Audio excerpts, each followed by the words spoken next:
Tú eres Pedro, y sobre esta piedra edificaré mi iglesia, y el poder del infierno no la derrotará. El Señor esté con ustedes. Lectura del Santo Evangelio según San Mateo. En aquel tiempo, al llegar a la región de Cesarea de Filipo, Jesús preguntó a sus discípulos: ¿quién dice la gente que es el Hijo del Hombre?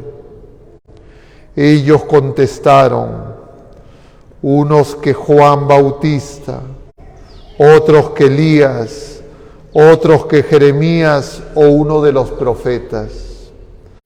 Él les preguntó: ¿y ustedes quién dicen que soy yo? Simón Pedro tomó la palabra y dijo: tú eres el Mesías, el Hijo de Dios vivo. Jesús le respondió: dichoso tú, Simón, hijo de Jonás, porque eso no te lo ha revelado nadie de carne y hueso, sino mi Padre que está en el cielo. Ahora te digo yo, tú eres Pedro, y sobre esta piedra edificaré mi iglesia, y el poder del infierno no la derrotará. Te daré las llaves del reino de los cielos. Lo que ates en la tierra quedará atado en el cielo, y lo que desates en la tierra quedará desatado en el cielo. Palabra del Señor.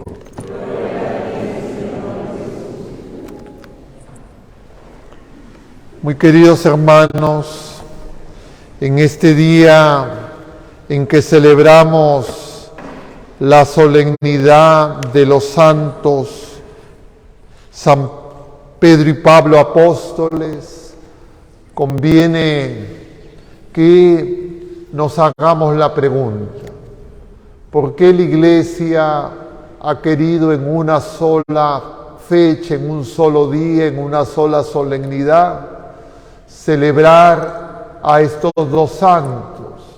Si cada uno de ellos nos da testimonio tan grande y podríamos decir tantas cosas de cada uno de ellos, parecería como que la Iglesia nos complica las cosas. Eso es lo aparente, porque no es la Iglesia, sino es el Espíritu Santo, que es el alma de la Iglesia, quien mueve a la Iglesia y que a lo largo de los siglos quiere que nosotros hagamos esta peregrinación de la fe. Y a estos dos apóstoles la Iglesia desde antiguo los llama las columnas de la Iglesia. Ambos murieron martirizados en la ciudad de Roma. En la época de las persecuciones más duras a la Iglesia, a los cristianos, a los que confesaban la fe en Jesucristo. Ahora, claro, nosotros eso lo podemos ver un tanto lejano, pero en esa época y en otras épocas también era un delito, era un delincuente quien decía que Jesucristo era Dios. Y era perseguido, y era ejecutado, y era asesinado.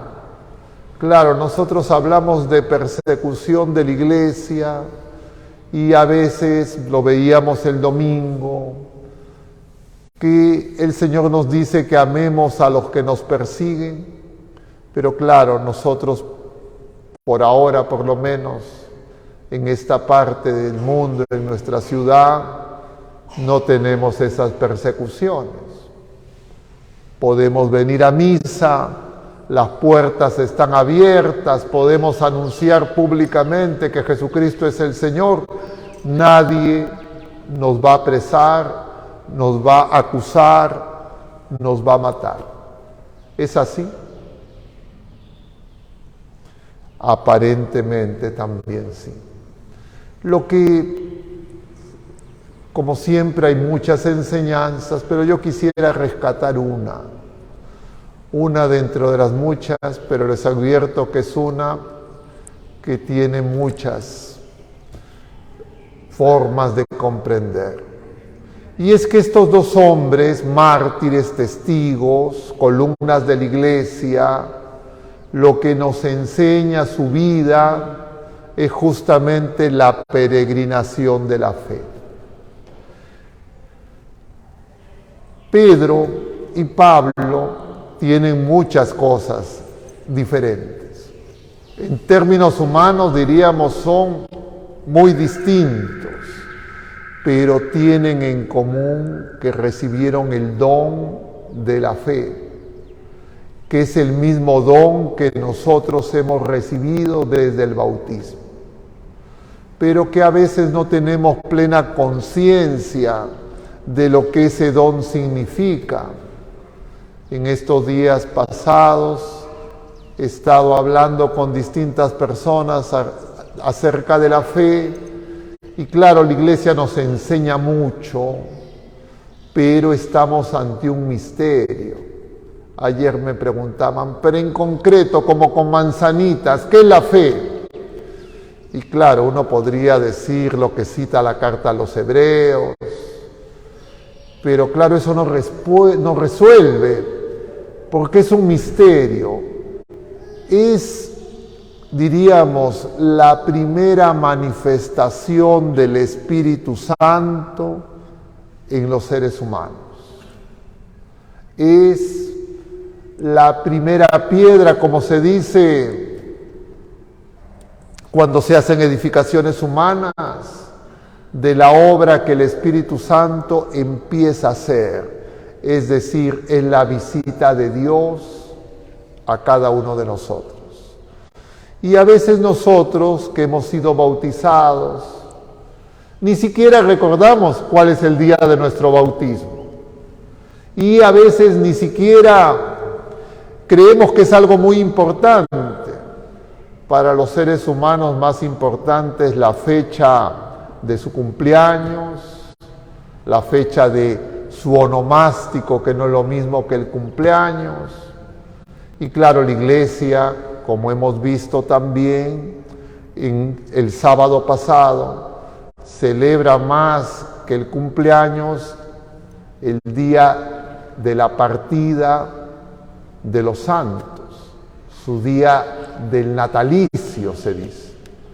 Y entonces, a veces el tema de la fe y del bautismo y de lo que aconteció y ha empezado a ocurrir ese día, nosotros no tenemos tiempo de reflexionarlo, de meditarlo y dar gracias.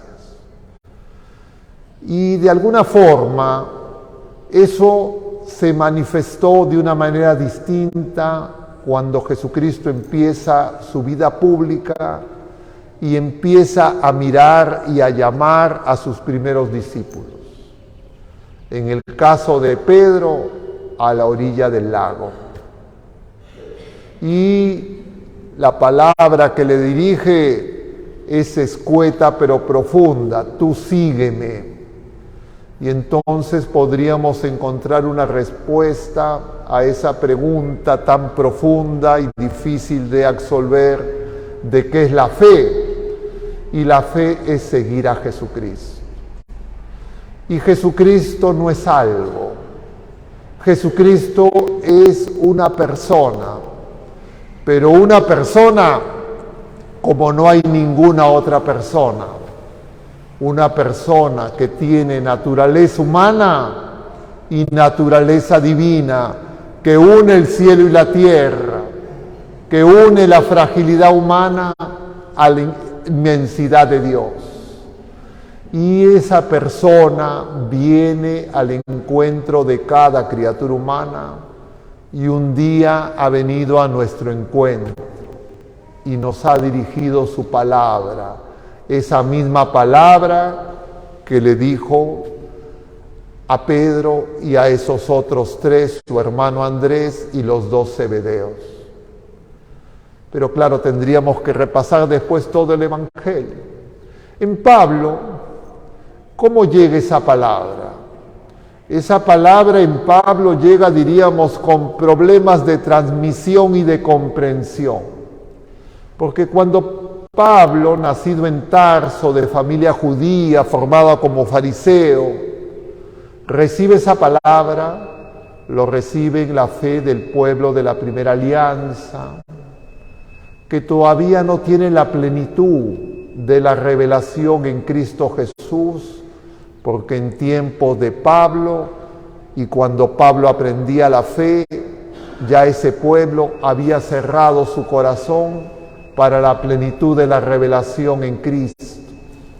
Y entonces Pablo va a llegar a perseguir a los cristianos en el nombre de Dios. Va a creer, celoso de la fe, fariseo, que esas personas que tienen esa confesión son herejes, están equivocados, están haciendo daño, tienen que ser apresados, tienen que ser asesinados inclusive, y para eso va a Damasco. Y en ese lugar escucha y reconoce o toma conciencia, según queramos interpretar, ante esa luz tan grande que simultáneamente se manifiesta, que no puede caminar, no puede ver, lo tienen que llevar, está ciego. Pero nosotros, ya luego de la Pascua de Cristo, incorporados a la iglesia, diríamos, a través de nuestra familia, que es el medio más inmediato para que recibamos el testimonio de fe en nuestras iglesias particulares, en nuestras parroquias, en los templos, en las capillas donde fuimos bautizados. También tenemos algo que está intermedio o en relación con esa experiencia de Pablo y con esa experiencia de Pedro. Cuando Pedro deja su barca, Pedro ha visto ya algunos signos del Señor, lo ha escuchado, pero Pedro aún no tiene plena conciencia de a quién está siguiendo. Se parece a Abraham. Abraham deja su tierra a los 75 años, va a un lugar que no conoce. Y entonces nosotros tenemos una experiencia análoga, pero muchas veces no sentimos que somos peregrinos de la fe. Muchas veces creemos que lo poco que sabemos ya es seguro, ya es estable. Y entonces ocurre que el niño en primera comunión, el joven en confirmación, los esposos con las catequesis que puedan haber recibido el testimonio de los padres y de su familia, creen que con eso ya les alcanza para todo lo que vienen adelante. Y entonces no aparece la necesidad de seguir creciendo en la fe, de cuidar la fe. Y para eso viene Jesucristo, y para eso venimos a misa, y para que nos demos cuenta, nos tenemos que ayudar. Porque en medio de tantos afanes de la vida presente, puede hacer que no tengamos suficiente tiempo, detenimiento, silencio, para hacernos las preguntas fundamentales. Y puede ocurrir que una persona puede venir años a misa, y viene y se aprende los pasajes del Evangelio, casi de los libros, casi de memoria, pero todavía no tiene plena conciencia si tiene fe, no tiene fe, que seguir a Jesucristo. Y claro, estos dos apóstoles le muestran a la Iglesia Universal de distintas maneras esa realidad. En Pedro lo vemos en la primera lectura, que está preso, está con cepos, está encerrado. ¿Qué pensaría Pedro? ¿Para qué me metí en este problema? Estaba en confianza, no sabemos, no está revelado. Pero lo sabemos que Pedro estaba encadenado pero no estaba solo, porque ninguno de los llamados por Jesucristo estamos solos. Ninguna criatura humana después de que Jesucristo se encarnó y se ha entregado por nosotros está solo. Dios está presente en medio de las criaturas humanas, ha asumido nuestra naturaleza humana, la ha unido de manera inseparable. Nadie puede separar la naturaleza humana al ser humano y a Jesucristo. Pero uno no siempre se entera. Pero se nos dice en la primera lectura que la iglesia estaba en oración. Y en algún momento se manifiesta el ángel del Señor y Pedro es liberado.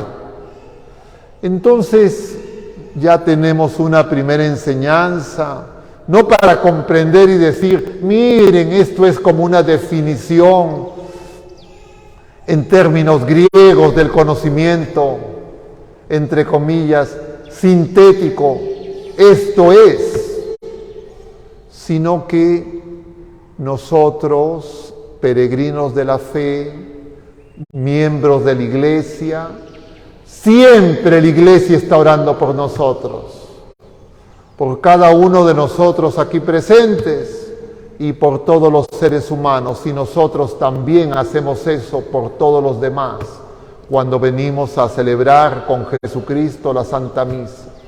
Pero no solo en la iglesia peregrina sabemos nosotros, sino que ora sin cesar mejor que en un convento de clausura, en la iglesia triunfante, porque ellos oran eternamente en Cristo, en la liturgia celestial. Y entonces, claro, si nosotros tenemos conciencia de que están orando por nosotros, que Dios mismo ora por nosotros, nosotros se nos quitan muchas seguridades. Yo últimamente, siguiendo ese ejemplo del Papa Francisco, en quien hoy con más conciencia la iglesia entera ora, igual que como con Pedro, le he estado diciendo a la gente que oren por mí estos días. A raíz de cada una de las tareas, diríamos, que como ministerio pastoral uno puede hacer, porque tomaba conciencia más grande de este misterio y también le decía a otras personas, ustedes van a vivir esta circunstancia, esto que va a ocurrir en sus vidas, en su familia, es muy importante, hay que hacer oración, porque la oración es un coro polifónico del conjunto de la creación, visible e invisible, que es fiel a Dios. Y esa oración que alaba al Señor impacta en nosotros, a veces sin darnos cuenta, y hoy se nos revela cómo eso ayudó a que Pedro pueda ser liberado de esos cepos. Claro, alguno de nosotros dirá, pero felizmente yo, gracias a Dios, no tengo cepos. Ustedes tienen cepos, saben que es un cepo, por supuesto. Esas cosas con las que se ponen las cadenas y te atan a un muro. ¿Ustedes tienen cepos? No les digo para sus mascotas. ¿Ustedes están con cepos? ¿No? Depende qué tanta luz tengamos y qué tanta fe y qué tanta conciencia tengamos de quién somos y qué tanta capacidad auditiva y qué tanta conciencia tengamos de nuestras sorderas y de nuestras cegueras. Nosotros venimos para que el Señor nos libere, porque el pecado esclaviza, pone cepos. Las cosas bellas de este mundo incluso nos pueden poner cepos, nos pueden seducir. Y nosotros solo quedaremos libres de toda atadura, como cuando Lázaro, desátenlo, denle de comer. Pero claro, nos llevaría por otro lado, pero simplemente para entrar en el misterio de la fe que hemos recibido. Pablo, que creía que sabía, que había estudiado con Gamaliel, se da cuenta que en realidad no sabe y que está ciego, que necesita el bautismo. Y yo en algún momento tengo que dar gracias por el bautismo, pero tengo que también descubrir que además del bautismo he recibido otros sacramentos. Y tengo que descubrir que de repente yo creo que los sacramentos son cosas que me dan, o de repente dones espirituales que me dan un algo, y puedo tener dificultad en darme cuenta que es Dios que viene a mí. Pero puede ocurrir también que vengo a misa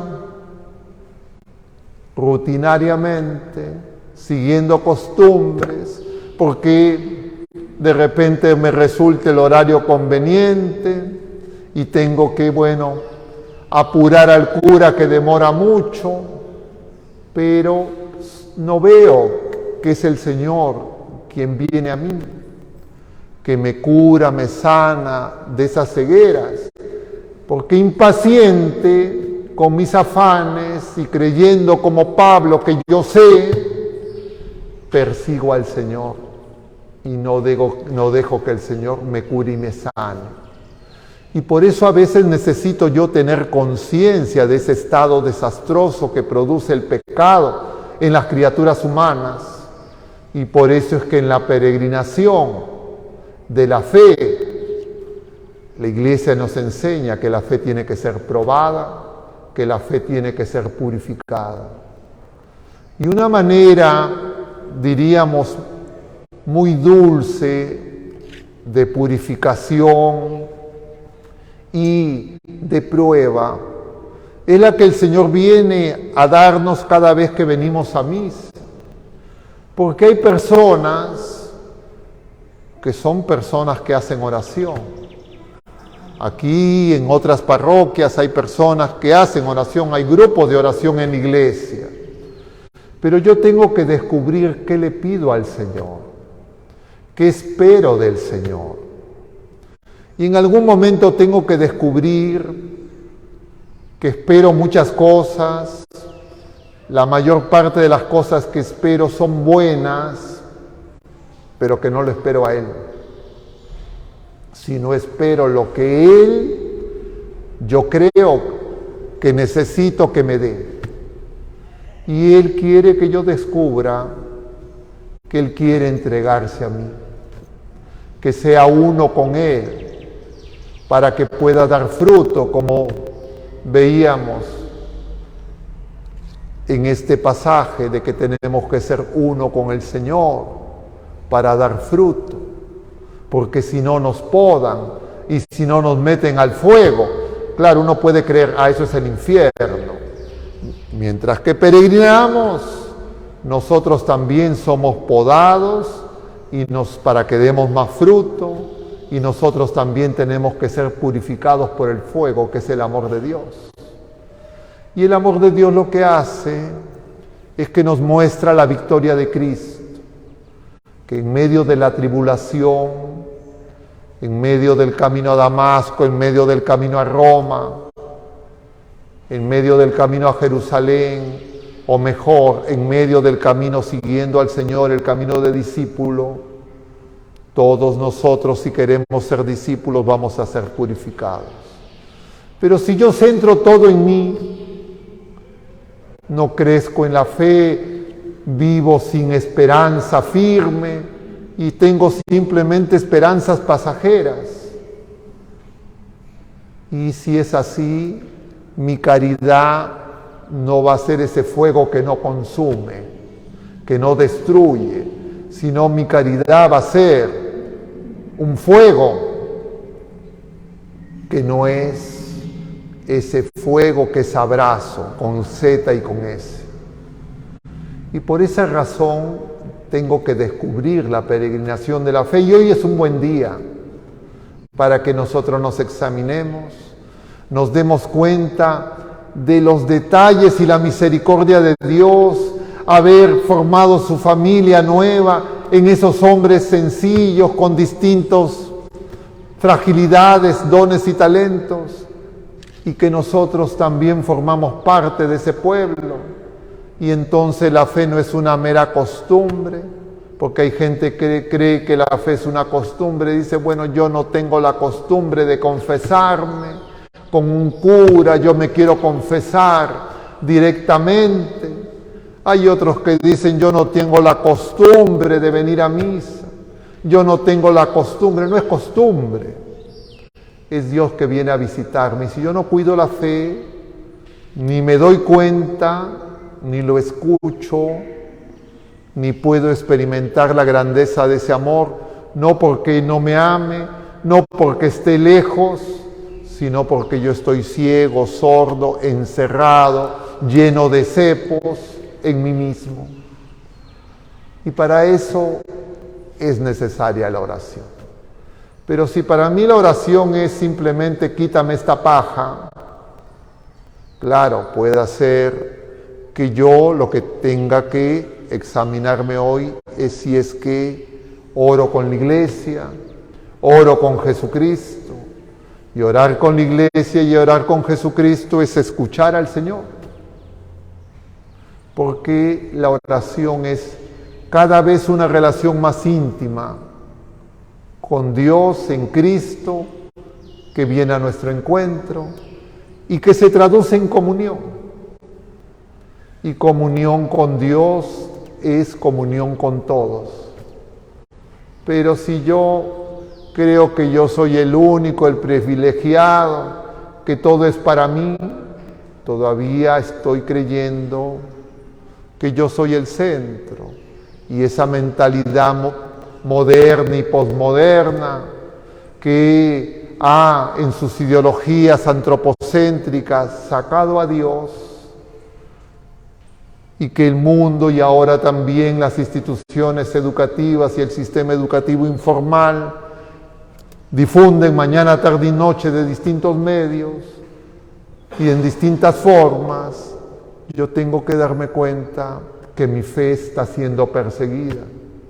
Pero mi fe no es algo, mi fe es el punto de contacto con el Señor. Y cuando eso ocurre, es como una mecha que se hace vacilante, como una caña que se quiere quebrar para separarme del Señor de la vida. Y entonces mi vida se hace muy frágil y yo tengo que descubrir que soy parte de la iglesia, que soy peregrino de la fe, que tengo una multiplicidad de hermanos, pero que yo estoy llamado también a dar testimonio de esa fe y ayudar a otros más pequeños, a otros no solo pequeños de edad, sino que engañados y confundidos y a veces llenos de soberbia, como Pablo, que creía que lo sabía todo, pero no habían escuchado la voz del Señor y no habían visto la gloria manifestada para que nosotros participemos de esa misma gloria. Para que no nos deslumbremos, el Señor viene en sus sacramentos. Son muy sencillos. Ahora al entrar, una hermana me decía, Padrecito, al terminar, deme el sacramento. Y claro, por supuesto que hay que dar el sacramento, pero a veces nosotros no tenemos conciencia de que cada vez que recibo el sacramento, que es Cristo, de estas formas en que Él nos comunica su gracia, el Señor me está diciendo, levántate, sígueme, rompe los cepos, ponte el manto, sal de la prisión, anuncia el Evangelio a todos los pueblos. Peleemos pues, hermanos, el buen combate. Y solo hay un buen combate, porque a veces nosotros desgastamos nuestra vida peleando con todo el mundo. ¿O no pelea la gente? ¿Pelean o no pelean? Yo veía en las redes sociales, a raíz de las competencias deportivas del fútbol, por ejemplo, lo que se dicen unos a otros. Claro, yo tengo un grupo de mis compañeros de promoción de la universidad.